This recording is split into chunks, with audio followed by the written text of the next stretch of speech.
మనం plant for life Telugu ఛానల్లో XL మనం చాలామంది ఓపెన్ చేసి ప్రింట్ ఇచ్చేటప్పుడు ప్రింట్ అనేది అడ్జస్ట్ అవ్వక ఇబ్బంది పడుతూ ఉంటారు. ఈ వీడియోలో చూసిన విధంగా మనకు ఫస్ట్ సీరియల్ నెంబర్ ఇచ్చుకుని స్టూడెంట్ అని రాసుకుని ఫర్ ఎగ్జాంపుల్, తర్వాత మనకు స్టూడెంట్ నేమ్ ఇచ్చుకుని టీచర్ అని రాసిన తర్వాత మనం మెనూలోకి వెళ్ళి ప్రింట్ అనే ఆప్షన్ కొడతాం.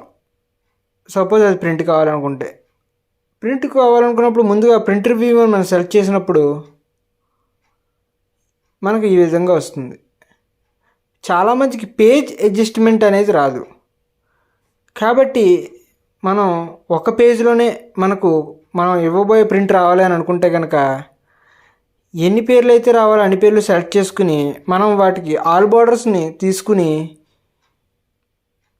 తర్వాత వ్యూ అనే ఆప్షన్లోకి వెళ్ళిన తర్వాత పేజ్ బ్రేక్ ప్రివ్యూలోకి వెళ్ళిన తర్వాత 1, 2 అని ఉంటాయి. ఇట్లా దాన్ని మనం అడ్జస్ట్ చేసుకున్నట్లయితే డ్రాగ్ చేసుకుని మనకు ప్రింట్ ఇచ్చేటప్పుడు మళ్ళీ ప్రింట్ ప్రివ్యూలోకి వెళ్ళి చూపిస్తున్నాను చూడండి, అది కరెక్ట్గా వస్తుంది. ఈ విధంగా చేసుకోవడం వల్ల మనకు